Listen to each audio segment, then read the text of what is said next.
Well, good afternoon, everybody, and welcome along to DBA Fundamentals Down Under for the session of November. My name's Warwick Rudd, and once again, I'm hosting this session for you. And this month, we've got Parik from the SQL Cat team talking to us about optimizing your SQL Server for Azure VMs. Now, I'll hand over to Parik very shortly, but before I do have some housekeeping that I'm going to just run through. Now, first off, I just need to say a big thank you to our sponsors, SentryOne. Without them sponsoring us, it would make it difficult for us to put on these sessions for you. If you haven't already been along to the SentryOne website, make sure you do. Have a look at the articles, videos, downloads, and ebooks that are available to assist you to continue your learning on the SQL Server front.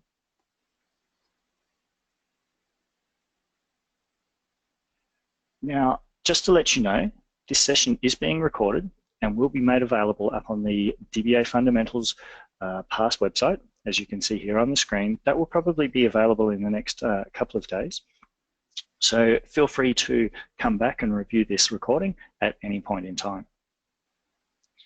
The last thing before I hand over to Parik for this month's session, just want to make sure that you are aware of all of the other virtual chapters that are available for you to register for and learn across the months, as well as your local chapters. So make sure that you stay involved.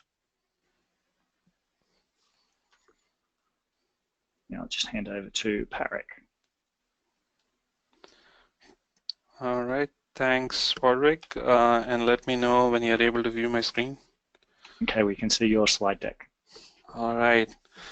Hello, everyone. My name is Parikshit Savjani, or you can call me Parik. I'm one of the program managers in SQL Server Tiger team here, based out of Redmond. So I've been around 9 years with Microsoft, and majority of my time I've worked on SQL Server in different roles in Microsoft. Started with support, then moved on to Premier Field Engineering, and then now I'm a PM in Tiger team.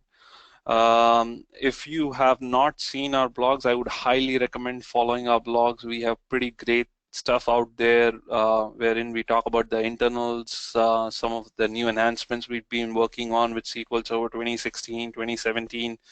And our releases blog will keep you up to date on all the latest servicing releases, CUs, which we release. So you should have it in your RSS feed if you have production SQL Server deployment. Yeah, I've also authored a couple of books in BI and SQL Server on Azure, and in this talk we're going to focus on SQL Server on Azure VM. All right, so let me get quickly started with the agenda.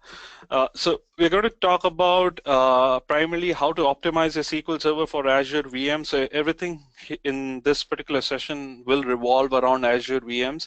Some of the best practices which you guys are used to, and for on-premises SQL Server will still hold true, but some of the optimizations which you need to do to make sure your SQL Server performance is at par at what you see on premises, we're going to talk about those settings in Azure world. So I'll start with a brief overview of Microsoft Data Platform. Being an insider here in the product team, I can give you some overview of how the product team is thinking about investing in SQL Server, and how we are trying to see how the world is moving ahead. So, and then we're going to talk about SQL Server in Azure VM, performance, HADR, storage, and deployment best practices. And I have some good demos and scripts which I'm also going to share with you after the session. So you can play around with it later as well. So this is a brief overview of Microsoft Data Platform and how we are moving towards a consistent experience across on-prem and cloud. So you would be aware that starting SQL 2016 SP1, we have flattened the surface area across all editions of SQL Server, which means if you're using Express, if you're using Standard Edition, if you're using Enterprise Edition, pretty much all the features, programmability features would work The only differentiators across the SKU on and on-premise version would be perf, scale, and availability. When you move from standard edition to enterprise edition, you might get more performance, more scale, and more availability. We are trying to do the same across Azure as well. In Azure, uh, you have two offerings, Azure SQL DB, which is a PaaS offering, and SQL Server running on Azure VM, which is a infrastructure as a service offering.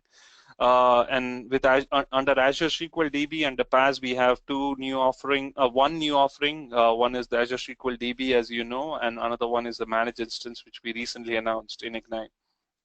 So across all these various offerings of SQL Server, what we are trying to achieve is a very easy or a very consistent experience wherein your application code would remain the same, or the T-SQL surface area would remain consistent wherever you go, or whichever SKUs of SQL Server you use.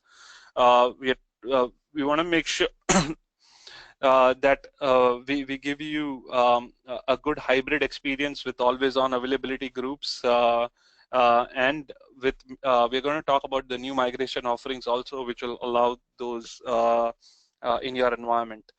Backup and disaster recovery, scale-out business intelligence, which we with analysis services in PaaS, which we announced with scale-out analysis services as a PaaS offering. That's another new offering which we just announced in PaaS.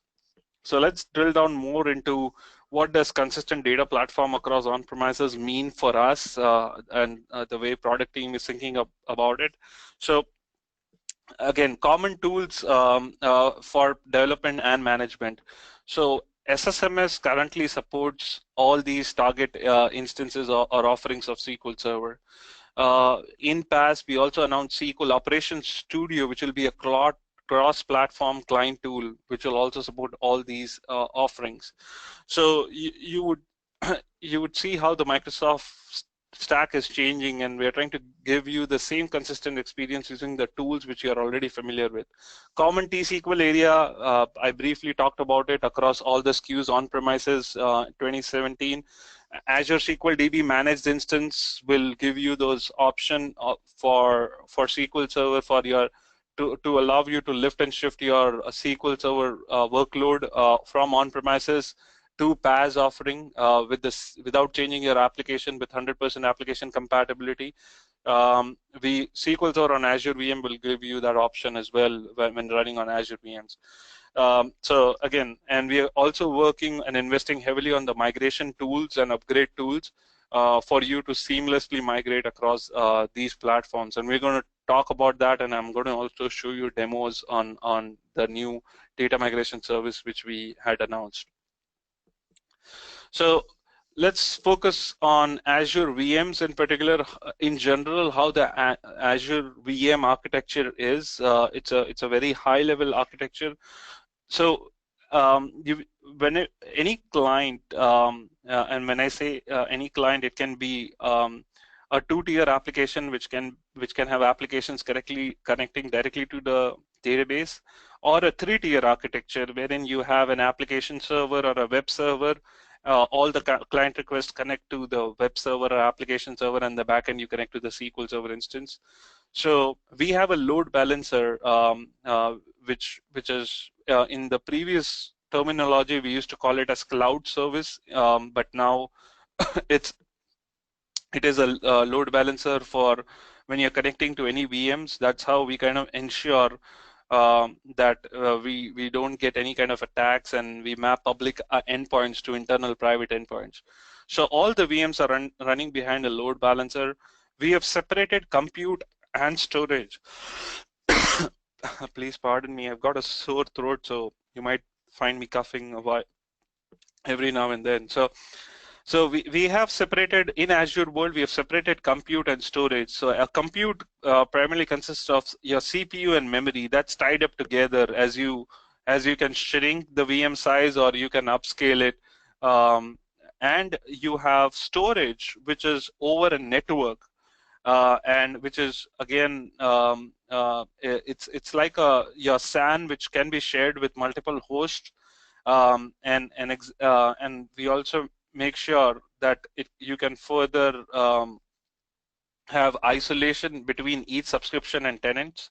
And there is also throttling in place so that one particular VM or one particular workload doesn't impact other VMs and other workloads. It's so that we don't see a noisy neighbor problem. So there is resource governance out there for storage as well, which will, and we're going to talk about the storage throttling as well, which is one thing which we need to be aware of when we are running a SQL workload on a VM, on an Azure VM.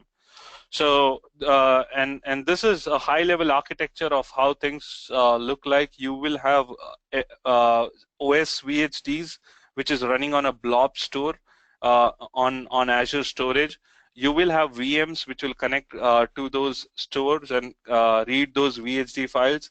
All your data disks are again VHD files running on a blob store. So this is a very high-level configuration of how an Azure VM is and an architecture of an Azure VM. So let's talk about what options are available for you to acquire SQL Server in an Azure VM. So there are built-in canned gallery images which you will see. For every major version of SQL Server, you will find an image for. You will also see an image for every edition. In addition, for every service pack which we release, we also release a slipstream image out there. So you will also see like 2016 SP1. You will also see 2014 SP2 images in there with different OS and configurations in place. In terms of SQL licensing, you have PAYG model, pay-as-you-go model, which is per minute billing, which is one of the big motivating factors for some of the customers moving to cloud to cut down the cost. You can shut down the VMs whenever needed, you don't have to pay more than what until the time you keep your VMs started. And you have based on your SQL edition and core licensing, and this is primarily again important for customers who are running their production workloads, who do not want to keep their or shut down their VMs. You can still go with the edition and the core modeling and purchase your license based on the number of cores.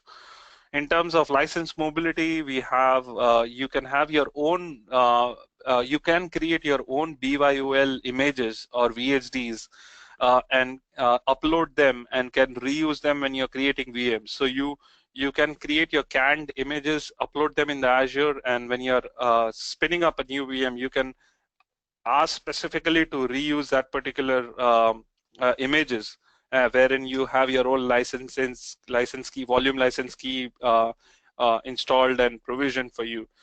And you can other option is you can talk to your account manager if you've already got an on-premises licenses and you want to use that to get credits for running SQL Server on Azure. You can trade in and talk to your account manager about license mobility. Generally, you would see an Azure VM would take roughly around 10 minutes or so, depending upon Portal or PowerShell, where you try to spin up. It's normally faster when you spin it up using PowerShell.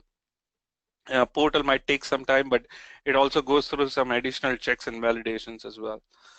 And once the VM is connected and you have the right endpoints opened and you have the right connectivity configured, you will be able to connect through RDP, ADO.NET, OLDB, JDBC, or most drivers which is available in the industry. And for management perspective, you can manage your VMs from Azure Portal, SSMS, once you get the connectivity going, PowerShell, Azure CLI Client, System Center, those options are still available as well.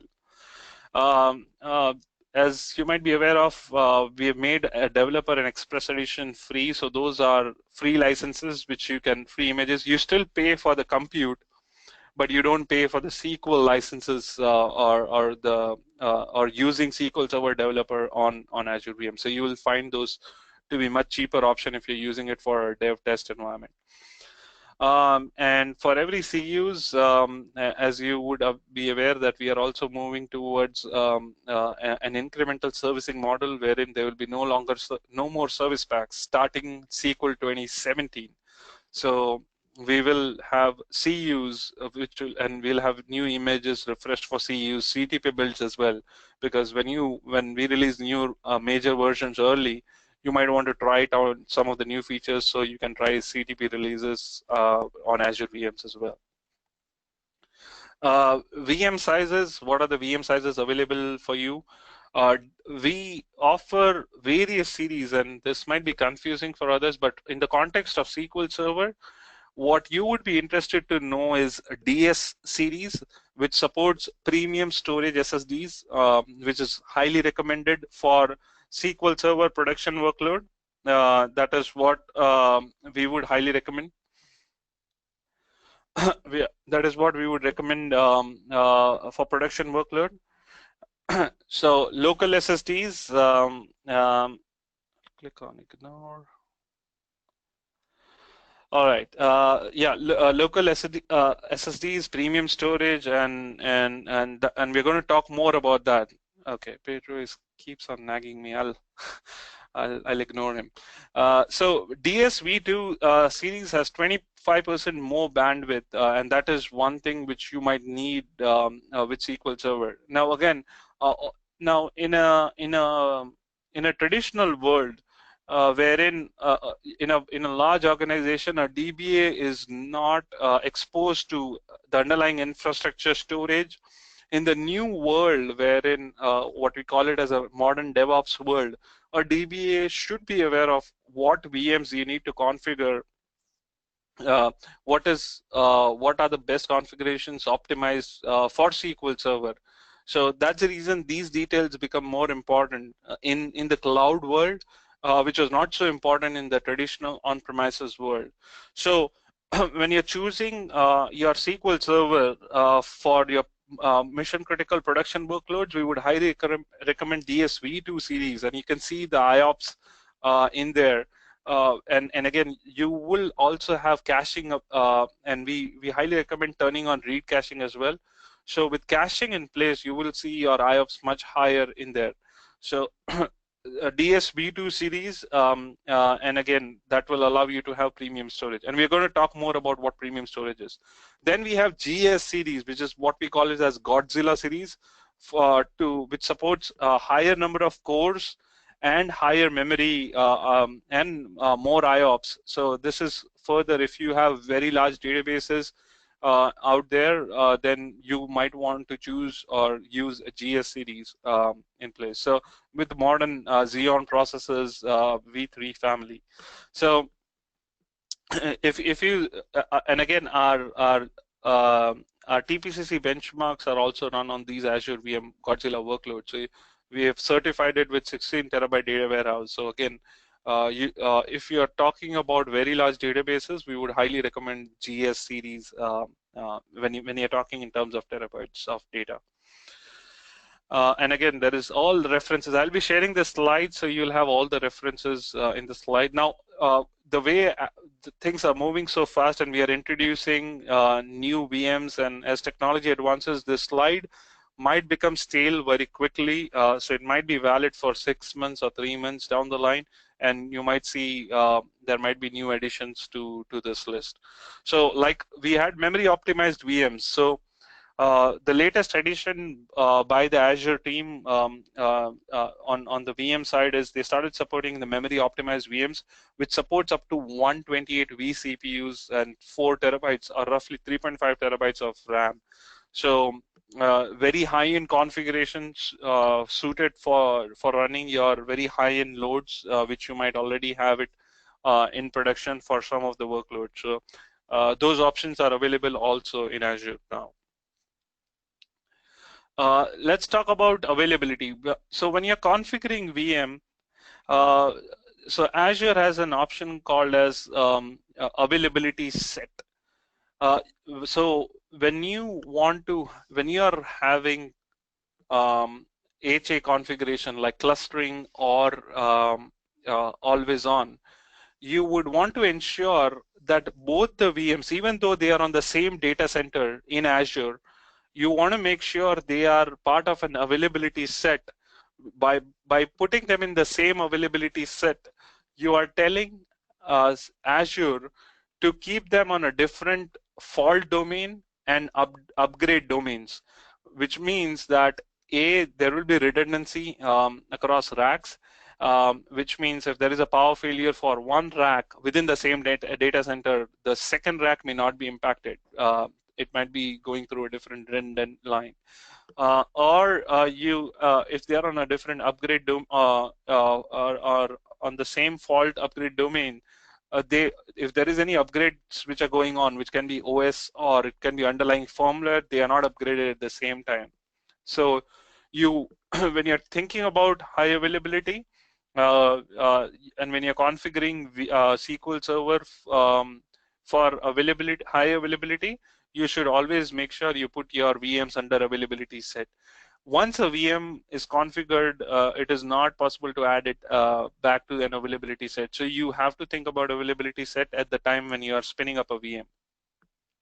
So we would highly recommend you always start with, even though you might add always on later, you might always want to pre-create an availability, pre-create the VMs under an availability set.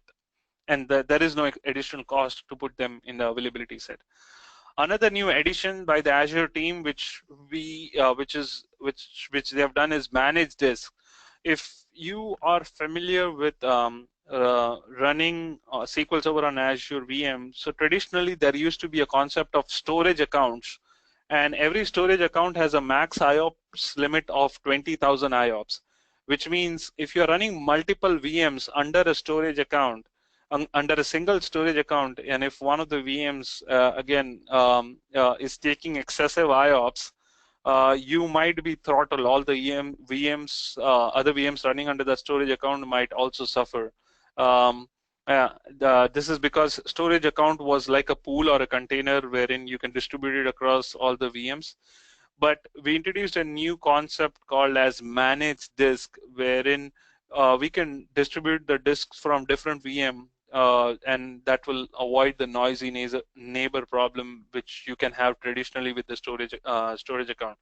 So for SQL Server workload, we highly recommend running managed disk, and we're going to talk more about the configuration of managed disk. And again, in terms of HA as well, it has higher isolation as compared to the traditional disk, which are all under the same storage account. So in terms of all availability and HA as well, we would recommend managed disk. So this is how your VMs are configured under an availability set using a managed disk. So you would see them on a different track, on a different fault domain, and a different upgrade domain as well. So in terms of high availability for SQL Server, we have started supported. So SQL Server is always supported on failover clustering, but failover clustering with shared disk was not supported on Azure VM. But now that is possible, and this was the recent announcement from the Azure team, wherein they started supporting failover clustering with shared disk. Failover clustering on a separate disk is already supported, so that's possible, and running SQL Server on that is also possible. But for high availability on Azure VMs, we would strongly recommend using always-on availability groups. And if you were to use always-on availability groups, you would still need failover clustering for arbitration and detecting failover and switching.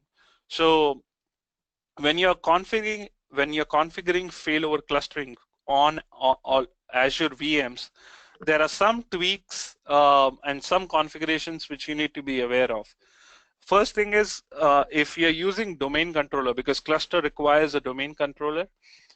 If you have a hybrid scenario wherein your domain controllers are on premises, and if you're setting up cluster on Azure, we would recommend that if you have a domain controller replicated in Azure as well, that will minimize the latency reaching out to domain controller, because traditionally, based on our experiences, we have seen high amount of failovers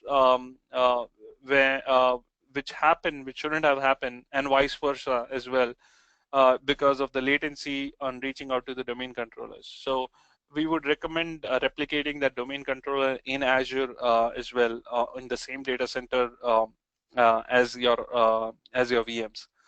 Next, for some of the clustering settings, because of the high latency, again, this is when you have hybrid architecture. If you have in always on, if you are setting one node on premises and the second node is on Azure VM, you might want to relax some of the Windows clustering failover detection. So the parameters which we are talking about, same subnet delay and same subnet threshold. So we would recommend you to relax it in the number of heartbeats and the threshold to 20 heartbeats. So we're talking about that setting here.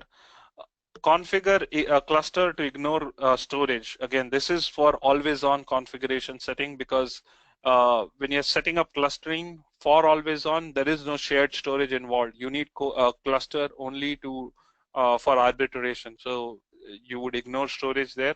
And finally, when you're configuring cluster, you would use a local link IP. And we have a blog post on how to set up clustering on HA.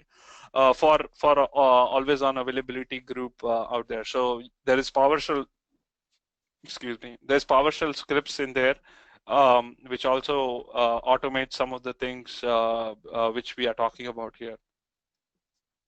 All right, if there are any questions, feel free to post them in the chat window. I plan to take them up at the end of the session because I have a lot of content to cover. So, but if you have questions, feel free to post them in the chat window and we can discuss them later. SQL Server disaster recovery. So this is what we're talking about. So always on is what we would recommend on Azure VMs.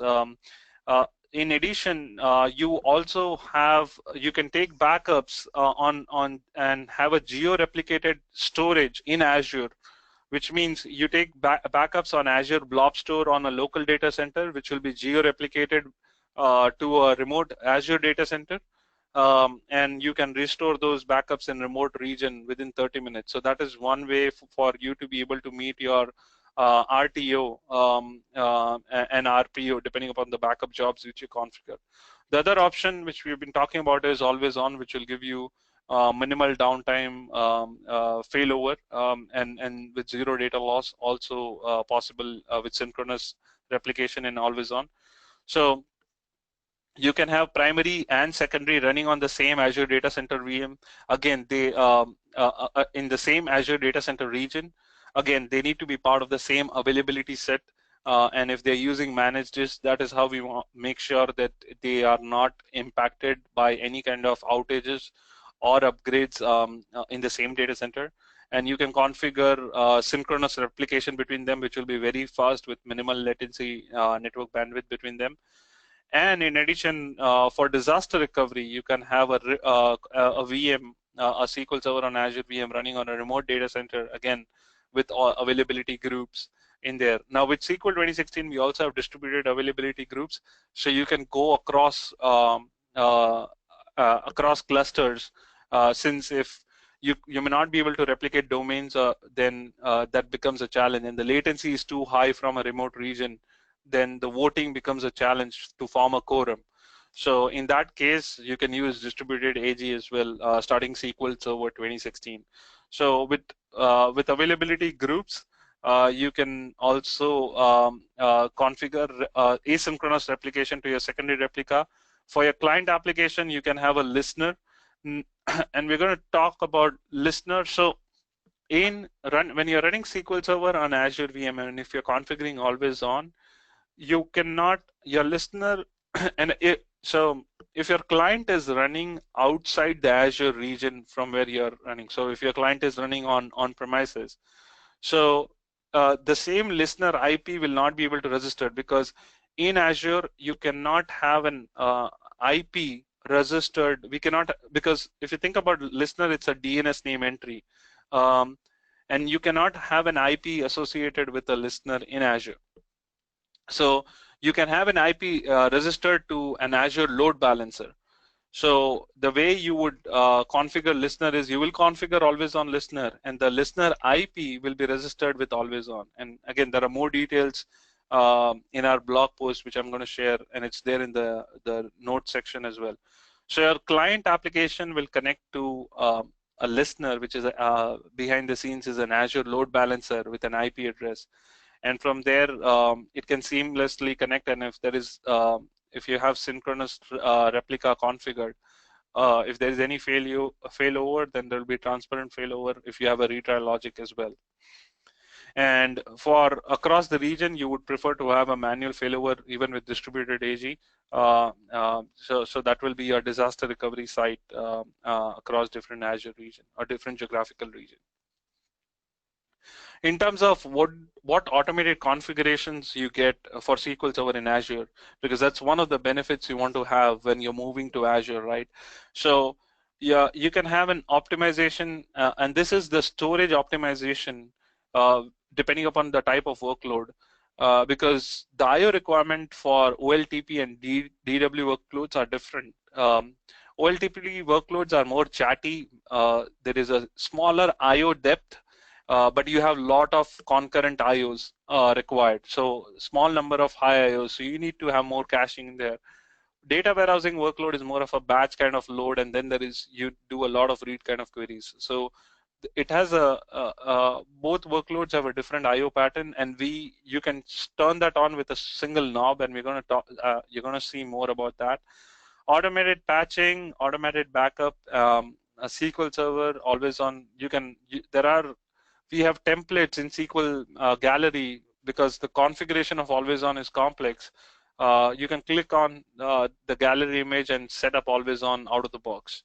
So the storage optimization, which I was talking about in the Azure portal, if you see there is a storage optimization option here in the drop down, and this is a screenshot, so but I'll show you in the portal as well.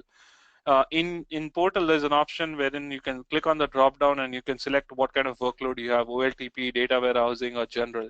Based on that, you will see the IOPS throughput and the storage size will be optimized for your storage. So that's automated for you. And again, we'll see the demo for this as well. You have automated patching for you to decide when do you want to have your maintenance time and the patches to be installed automatically. Then we talk about automated backups, which we call about managed backups, wherein you can turn it on, specify a retention period, specify the storage account where you want the backups to go, encrypted. We have also started supporting backup backing up system databases, and allow you to have custom schedules to take your backups. So we're going to go through the demos and the portal as well in a bit, so you can see more about what I'm talking about here. Storage. So this is in general, what are the different types of storage options available in Azure? We have local redundant storage, you have zone redundant storage, you have geographical redundant storage, and read access geographical redundant storage. I think some of the names itself are self-explanatory. For locally redundant, we maintain 3 synchronous copies. For zone redundant, we maintain 3 synchronous copies, but across multiple data centers in the same region. So if you're in South Central US, we might replicate it to multiple data centers across in the same South Central region. For SQL Server, we do not recommend for you to use geo-redundant storage at all. Since SQL Server uses write-ahead logging, wherein we want to make sure the log pages are flushed before the data pages. This may not happen, and the geographical redundant storage may not honor those settings. So for SQL Server, for high availability, our options are always on availability groups, and that's how you replicate the data. But for local redundancy, you would want to have local redundant or zone redundant storage to ensure that if there's any storage failures, we recover quickly from that automatically in most cases. So we would recommend to use LRS or ZRS, but not geographical redundant storage. This is about storage, how storage works. in Azure VM, every extent is replicated 3 times across 3 different fault and upgrade domains. Again, with random selection and it is optimizing for recovery, mean time to recover. And again, it's the remote storage for each of this VM is connected over a very high-speed network.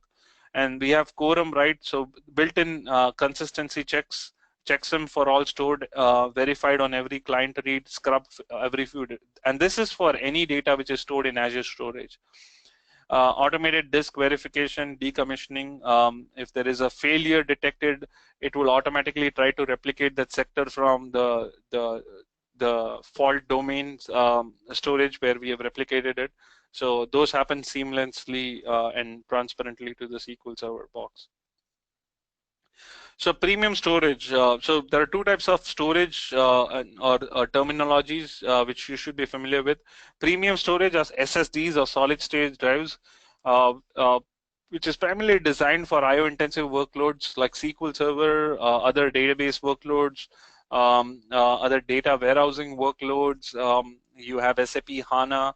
Those kind of workloads which are running on Azure VM requires or needs to be run on premium storage. There's another storage called standard storage, which has high latency but low cost.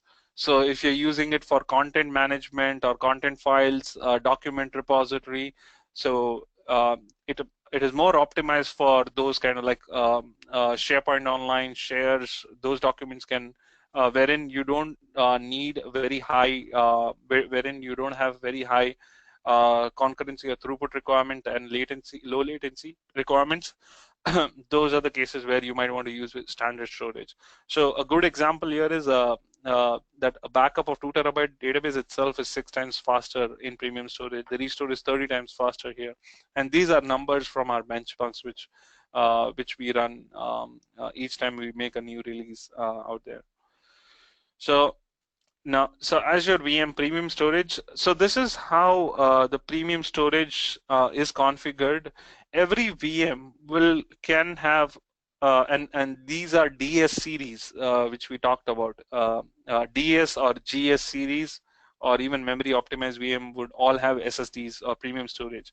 So you have local SSDs, and then over a network you have uncached. You can have uncached or cached premium storage.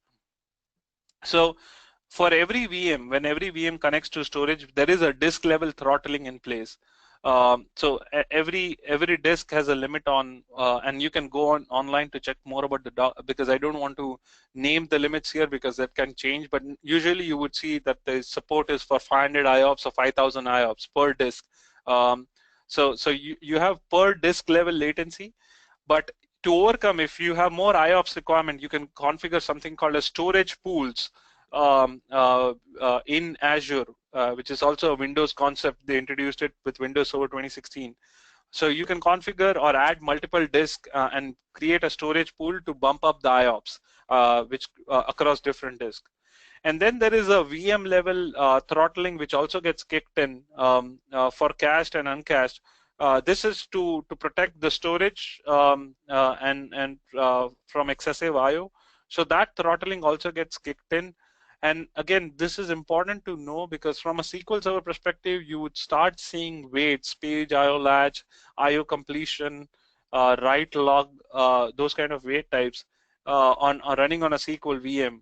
So this is where you might have to bump up or move to a higher skew. So if you're hitting the VM level cache throttling, then you would bump up the storage skew or go to the next tier.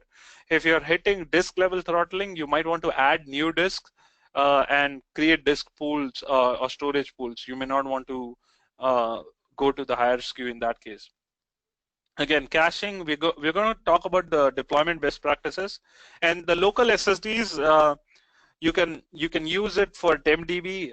There is a blog post out there how to because that will allow you to utilize efficiently your local SSD storage, save cost there because every VM has a local SSDs available with them, and you will get a very good performance from those local SSDs, and TempDBs get restarted because those are not persisted. The data in the local SSDs may not be persisted. but TempDB gets recreated on every restart, so you can utilize your local SSD for TempDB configuration. So these are some of the numbers. Again, this is subject to change as the technology advances, but some of the numbers as we see as of now, the SSDs support up to 5,000 IOPS or 200 MB per second per disk, with a latency of less than 5 milliseconds. And with a local read cache, you can have average 1 milliseconds latency. I think I missed the S there. It's 1 milliseconds latency, and read caching is important for SQL workload. We don't recommend write caching, but it will also give back or free some VM bandwidth to Azure storage, which can maximize your throughput.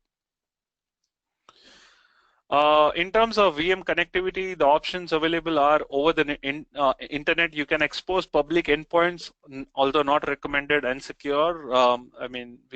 But you can still have that as an option, wherein you can expose a public endpoint wherein you can connect to your SQL VM or SQL Server pretty much from anywhere around the world over the internet. The other recommendation is secure site-to-site tunneling, which uses your express route connection or VPN, site-to-site VPN, which you have configured. It doesn't need to be an express route, but we have partners. If you are a large organization, then it makes sense to have an express route, and these are some of the partner partner providers who can provide you with the express route. In terms of for SQL Server, you can have, if your workload or web servers are also running within Azure VM within the same data center, then you can connect through SQL Listener using the private IP within Azure. But if you have your clients or applications outside the Azure data center, and if you want to connect to it, then you would, and if you're using always on configuration with HA, then you need to configure Azure Load Balancer and map your listener IP to it. That is how you can connect to and still have high availability with Azure VMs. So we already went through express route. So if you want to double click within express route circuits, normally there is a redundancy with private connection and secondary connection, and you can use it for peering. There is public peering for applications across on-premises and within Azure region. There is peering for SaaS kind of application like Office 365 Dynamics, which needs to touch some of the files from your on-premises data centers. And you have private peering within the VNet, within the Azure region. That is when you have your Azure VMs also configured within the same data center and which can talk to each other using private IP. All right, so let me quickly jump on to my demos here.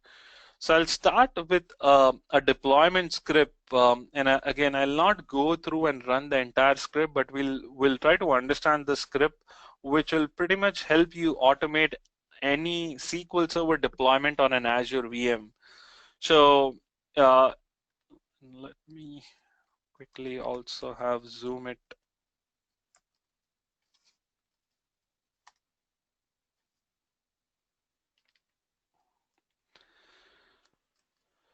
So you need to have an Azure RM module, which we use in the script, which you can use import and you can install as well to get the Azure RM PowerShell module. And then if we start with logging into our account, and this will pop up the screen for you to log in, and you can provide those credentials beforehand as well. Next, what we do is and this script itself is a menu-driven script, because every Azure account or portal may be associated with multiple subscription. So because within your organization, you might spin up multiple subscription, and your same account can be assigned to multiple subscriptions. So the script takes you through a menu-driven program wherein we enlist or enumerate all the subscriptions here, so I can select, okay, Tiger demos is what I want to go with, so I can select 8 here. Once you choose your subscription, the next step would be to configure resource group. So if you're familiar with Azure, the new model in Azure is called as ARM, Azure Resource Manager, and with that you get a concept of resource groups, wherein resource group is a container wherein all the resources belonging for a specific project or a specific application, you can contain them under a single resource group, so you can manage them easily. You can find out the billing, you can find out the availability, you can have maintenance configured for resource group and so on. So you can, it's a requirement that every resource in Azure should be associated with a resource group, unless you are running in a classic mode, which we no longer recommend. So we start with enlisting all the all the existing resource groups, and then or if you want to create a new resource group. So this section in the code, and again I'm going to share the scripts out there so you can reuse this and you can try it out for your own subscription as well. So it will ask you, do you want to use an existing resource group?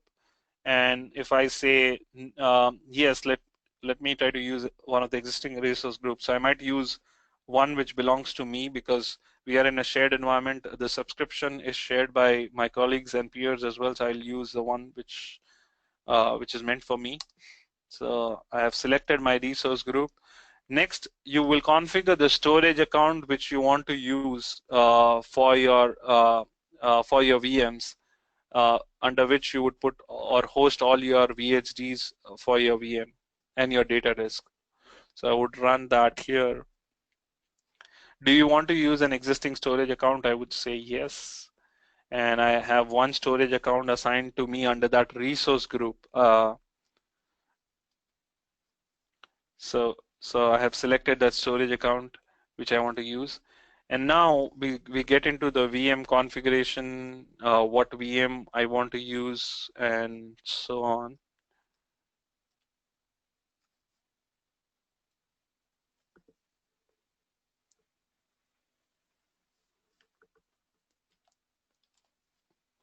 Enter the name of the Azure VM which you want to use, and I'm not going to run it. Well, let me just go ahead till here. So it gives me all the possible configurations which I can have. I would go with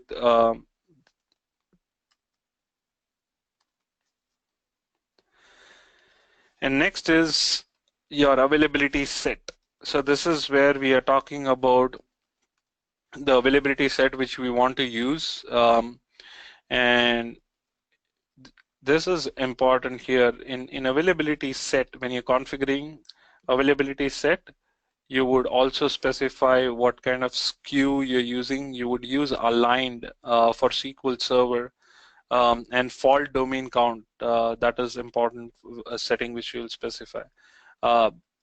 Now this is again only when you're configuring always on or HA configuration. If you're using for dev test environment and if you believe you will never have a secondary VM or a HA group, then you may not. You can pass this setting. Next, we go to the virtual network. So you can add your Azure VM to a VNet, and that VNet's connections goes through your express route or site-to-site VPN, and it's kind of secure and provides you an isolation there. So you can either use any of the existing VNet, which is already available in your resource group, or you can configure a new one.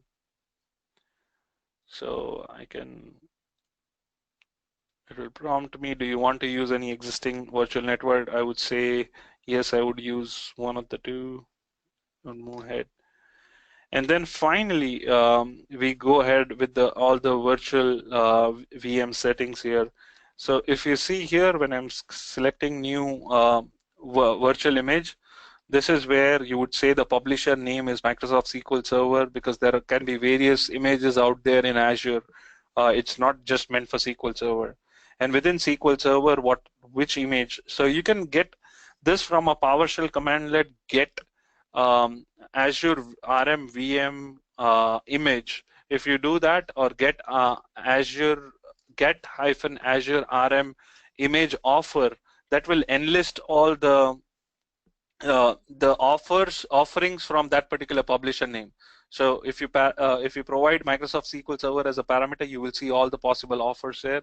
What SKU you are going for, what edition, whether it's Enterprise, Standard Edition, and further all the version information also you can get from that particular portal. So you can select those things and parameterize this further. Once you do that, you assign it to the VNet, and then you are all set. You can, and then finally you will also configure manage disk for log files, for data files. You will configure the manage disk, and then you go with the new RM VM command, which will configure the VM under that resource group with the VNet configuration which you have provided. So I will be sharing this script with you, and then finally I also assign a public IP to that VM so that we can connect to it. If if you have not seen this, then there's a portal experience also, and let me go to the portal.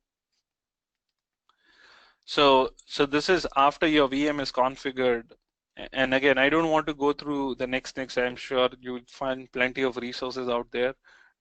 But I want to quickly go through what options are available for you after a VM is configured.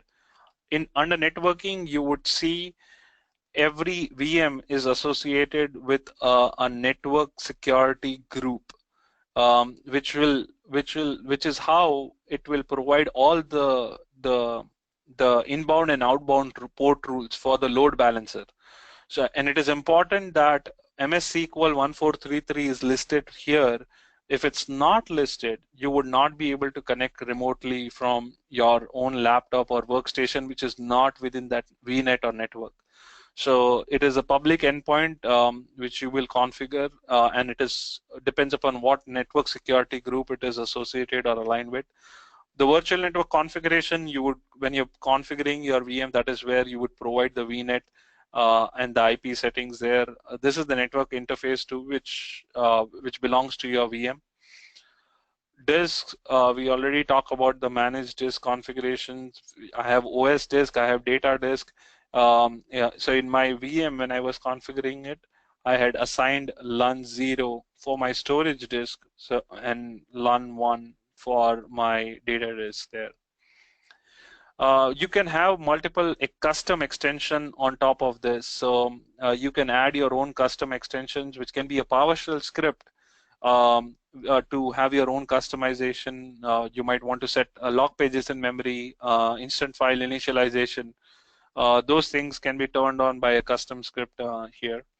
Availability set, if you've configured your VM under availability set, you would see it here. I have not configured it under an availability set.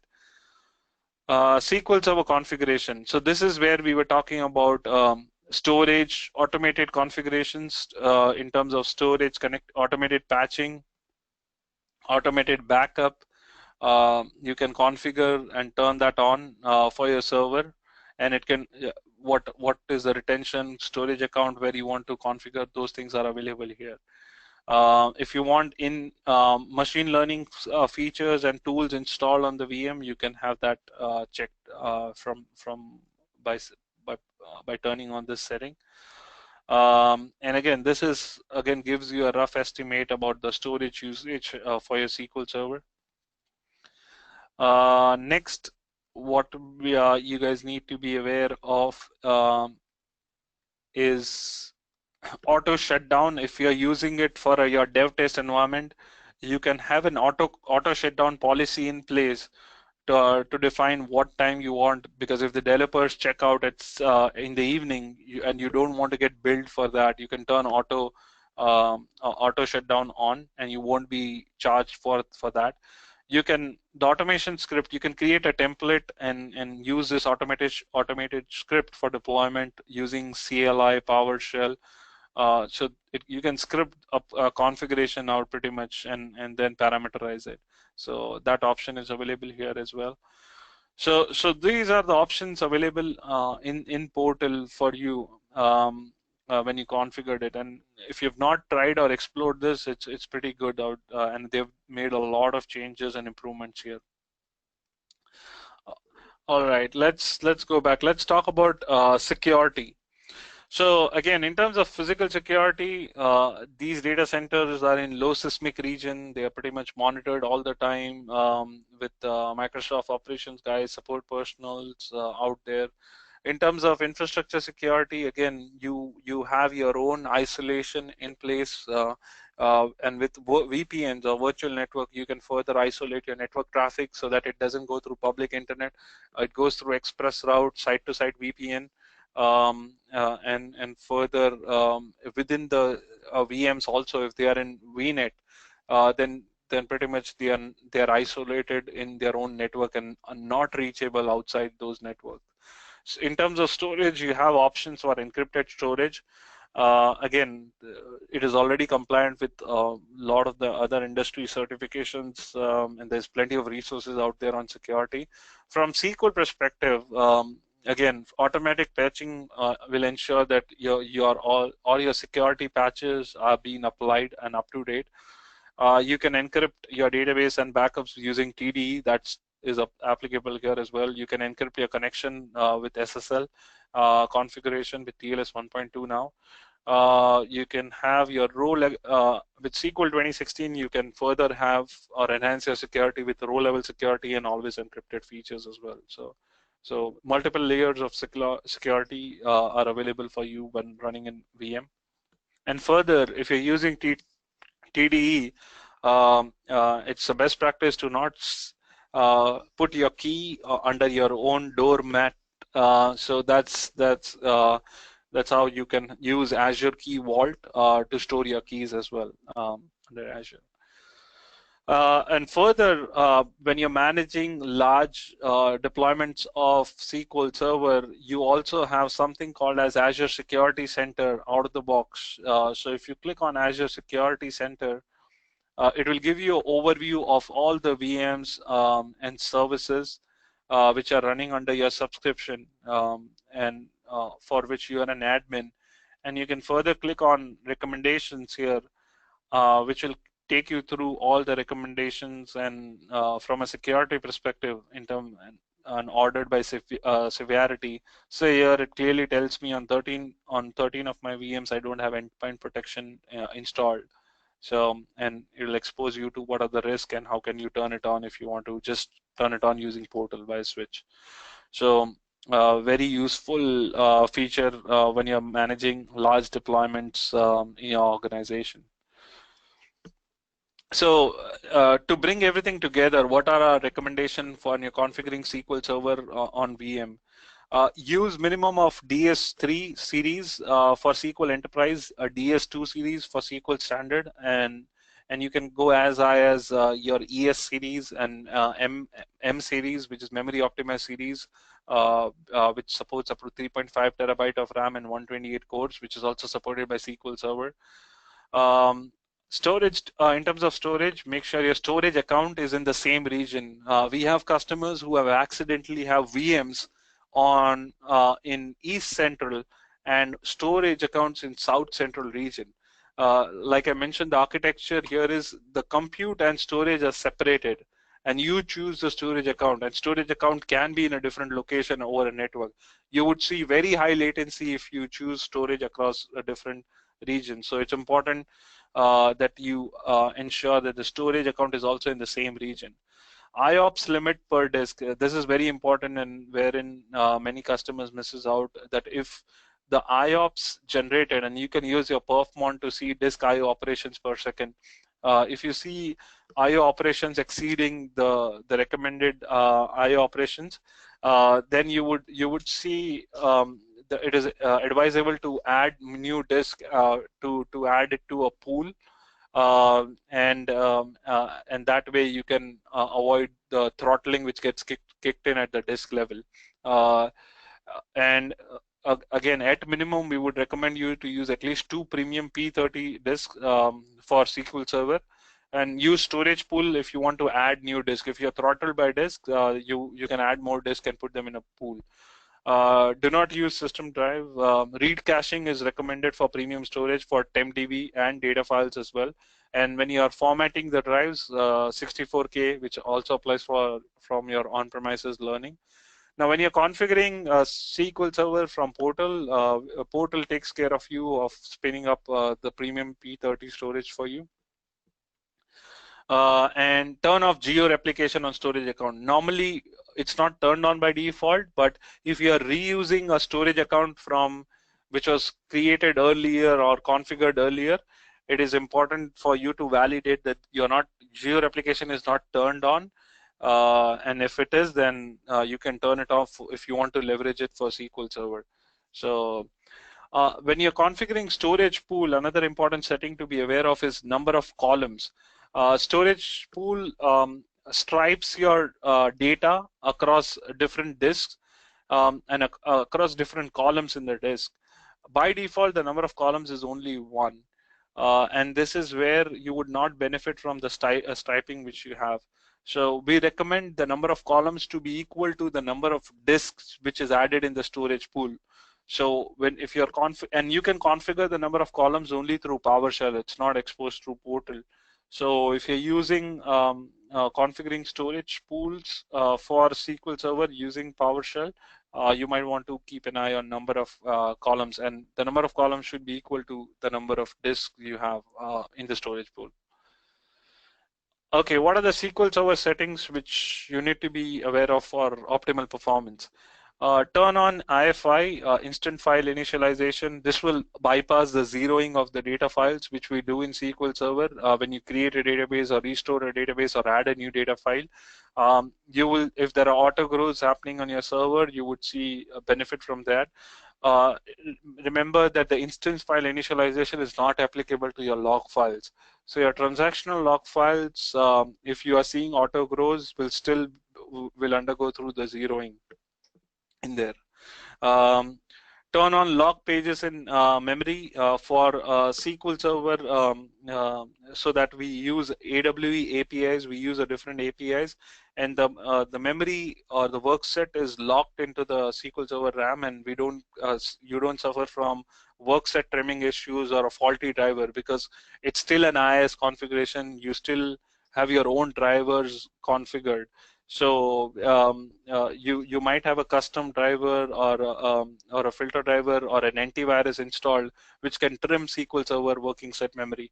So we recommend you to use log pages in memory and configure maximum memory to around 80-90% depending upon if you want to keep it dedicated or not. Use data compression that will not only give you storage savings but also optimize the I/O if depending upon how many page reads you have in your workload. Since storage is one common choking point here with disk throttling and other things, we would recommend you to optimize your I/O wherever possible for optimal performance. So you might want to use page compression, column store compression to save on the I/O there. Disable auto shrink. By default, it's disabled, but if you're using it, again, it causes a lot of fragmentation and further impacts or degrades your I/O performance. So definitely you don't want it to be turned on for when you're hosting SQL Server on Azure VM. When you're doing backup to URL, when you're backing up your databases to Azure Blob Store, we recommend you to use compressed backups. Not only that will save dollars or on the storage size, it will also ensure or improve the performance of your backup with compressed because you benefit from the smaller, lesser I/O bandwidth which is used. Move all your databases to your data disk, including your system databases. Even your master database, which has all your metadata, MSDB. If they are on a local storage like a C drive, you would see slow performance. You will see much higher performance if you put them on a premium storage on SSDs. So if you want to avoid your system database become a choking for a contention point, we recommend them to be placed on data disk. And move SQL Server log and trace files to data disk as well, because these files are written heavily. If there is any latency in this file, you would see your performance would suffer. So we recommend them to be on the data disk as well.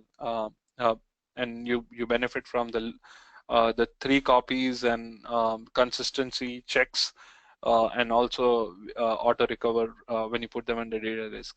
Turn on read caching for data and tempdb. If tempdb is very IO intensive, you should put it on the local SSD as I recommended, because there's no data loss in tempdb, and you will benefit from the local SSD, and you can also save on the bandwidth there by not putting them on the data drives. No databases on temp drive. So I'm not going to the instance file initialization demo, but you can try it yourself. I will have the files in there, but I'll show you the end result, which is what matters here. So I have the instant file initialization demo here with 5 gig file, with 1 GB file, with 15 GB files. When I try to restore my database, with different sizes, 1 GB, 15 GB, you would see with instant file initialization, your restore time is pretty much consistent across the different sizes, whereas without IFI, your restore time increases exponentially. So this is the difference which you'll see. Imagine after 15 GB, if you were to restore terabytes of database, and if you don't have instant file initialization turned on, you would see a huge time in restore because of the zeroing of the files. And again, when running SQL Server on Azure VM, you have to save your storage bandwidth, IO bandwidth as much as possible. So IFI is very important setting for SQL Server running on Azure VM. Next is difference between a premium disk and a standard disk. So I have a workload and a scripts in which I can share with you as part of this presentation. But you would see your response time significantly higher. You would see like around 20% performance gain when you're running it on a premium storage as opposed to standard disk.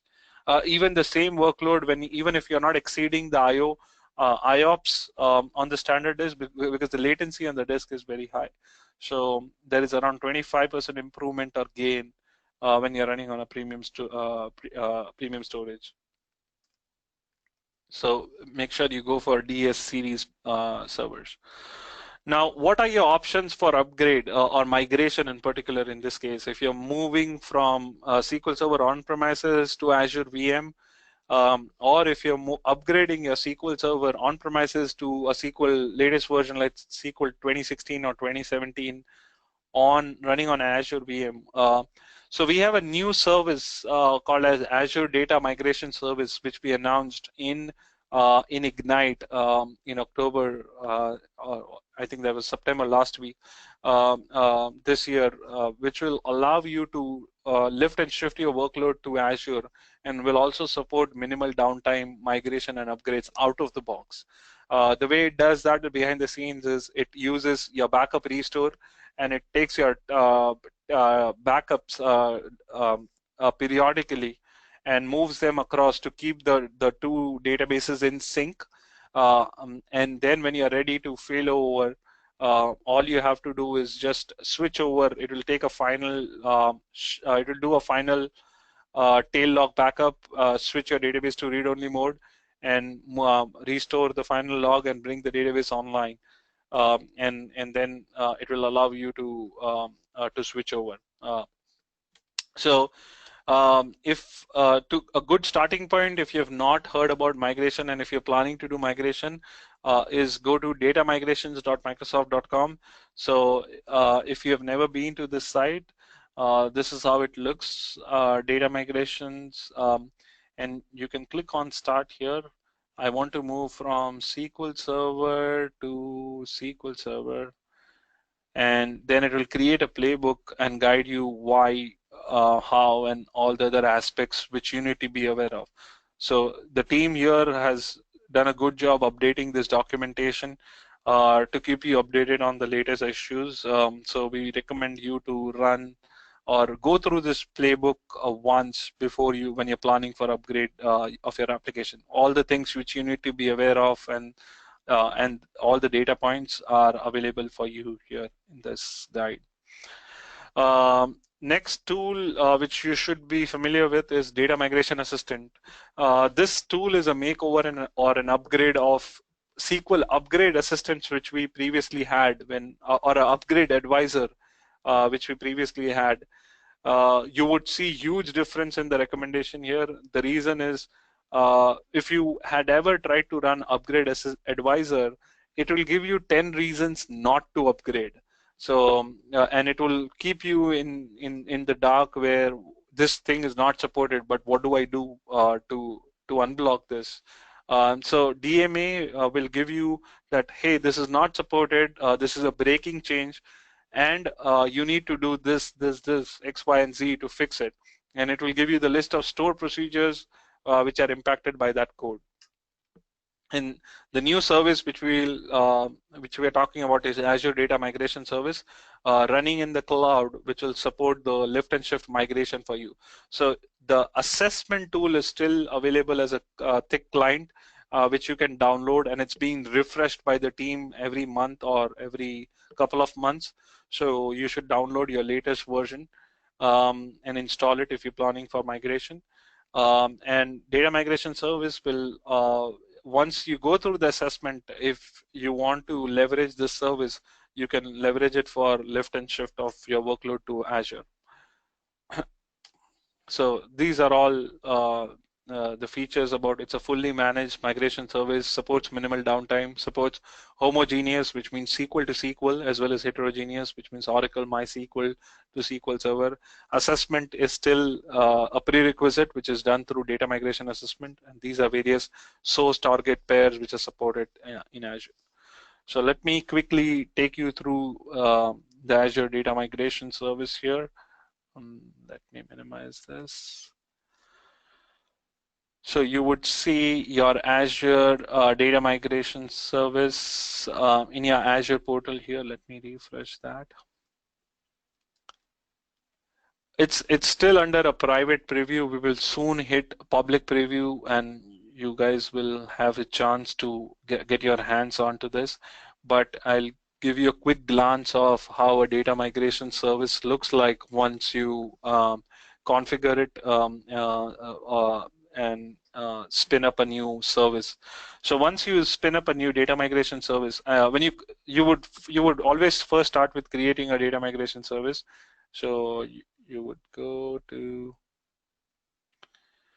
and I apologize for the delay. I'm running a private preview mode here. That's the reason you would see some errors. Yeah, it's not loading the data. But you would create a new resource here, searching for data migration service. And once you find that, you will spin that up. That will create the instance for the data migration service. And then, yeah. Oops.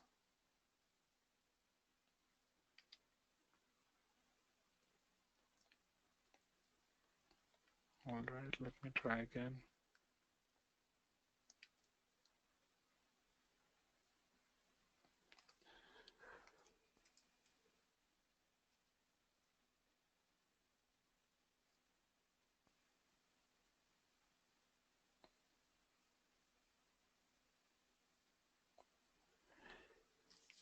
Let's give it a minute and one more try. Oh, I don't have access to this. Okay, since I have changed this to a different account.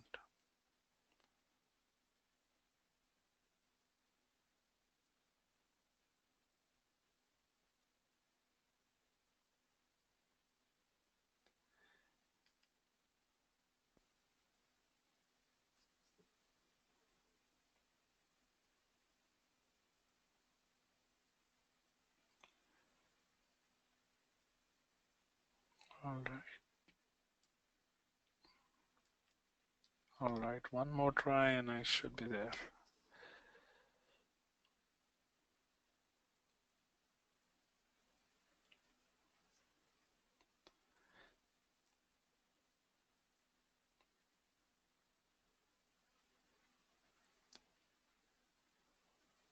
All right, I'm getting there. All right, I apologize for the delay, but yeah, so this is how your data migration service would look like once you spin up a service.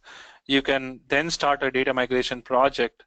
I would name them as virtual pass demo. Your source type will be SQL, Oracle, or MySQL. In our case, let's select SQL. You can target Azure SQL Database Managed Instance, Azure SQL DB, Azure SQL DB virtual machine. So in our case, let's go to Azure SQL DB virtual machine, and it informs you that, hey, you need to run assessment or DMA before and assess whether what are the breaking features and what you need to fix at the source first for you to be able to migrate. So this is your migration tool, but it's not your assessment tool. And then you create a project. Once you get into the project, you can specify new activity, run data migration. This is where you can specify your source instance which you want to migrate. So let me connect to one of the source instance I've got, and DMPM.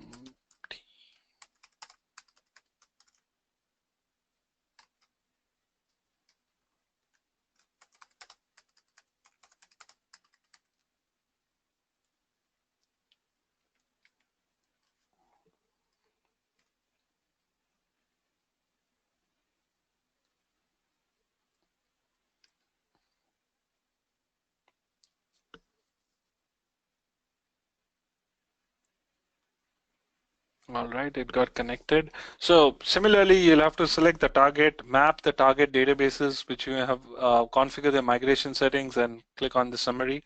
So this service will get into public preview very soon. This is still a private preview, and I wanted to give you a glance of how the service would look like. So this will allow you to lift and shift, and it will also support minimal downtime migrations for you if you plan to move to cloud. So this is going back to our investments to make upgrades and migration easier. Next, at the enterprise level, most customers were also looking for Azure backup, because at the individual instance level, you can specify manage backup policy. But when you're managing large deployment of server, you have option to specify a recovery vault.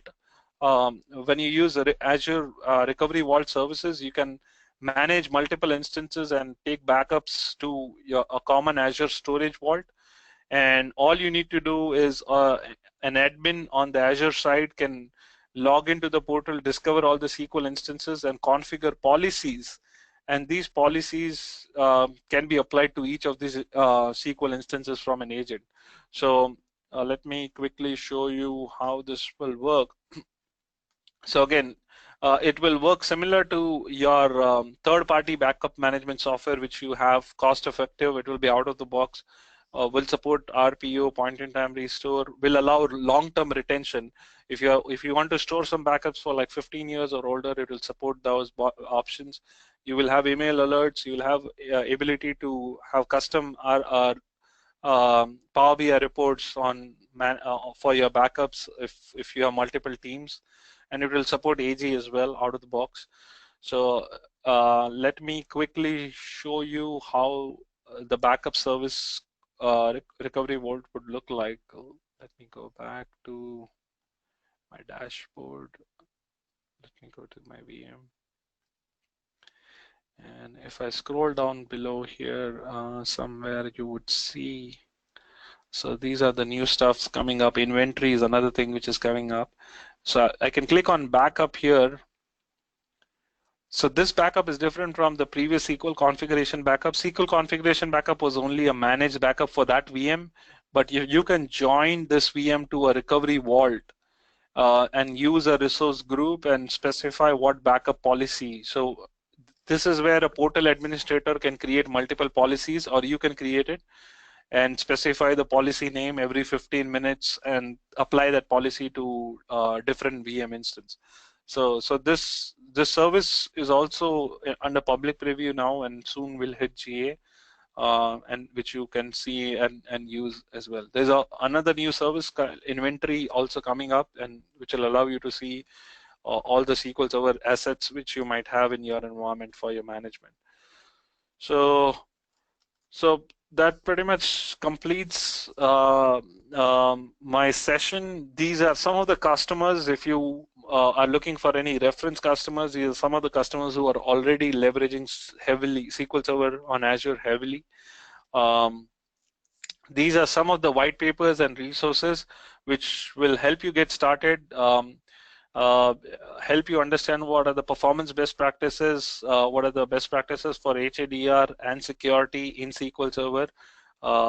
So you can reuse this. All the demos and scripts which I've been talking about and using this, you will find them in our Tiger GitHub repository. So you can, the second link there, aka.ms/Tiger Toolbox, that will take you to our GitHub repository. So after this session, I will zip all the demos files and upload them into the GitHub, and you can find them there. And the rest of the pointers are to our blogs. BP Check is best practice check, which is another great tool which is there in our GitHub. You will also see some good performance reports there. And with that, I complete my session. Thank you all for attending, and I can now open up for any questions. Thanks, Parik, for coming along and joining us today. As Parik has said, the questions are open. We have gone a little over time today, but that's okay. It's been a great session. If you do have any questions, fire them through now. Otherwise, a big thank you to everybody for coming along today. A big thank you to Parik for coming along today and presenting to us. So with that, if there is no questions, I look forward to seeing everybody again, same time next month, for the final session for the year. Great. Thanks, Warwick. If there are any questions, feel free to shoot them to me, and I can always reply them offline. I'm sorry about I didn't take notice of the time, but I hope that you find this session useful. All right. Thanks, everybody. All right. Thank you.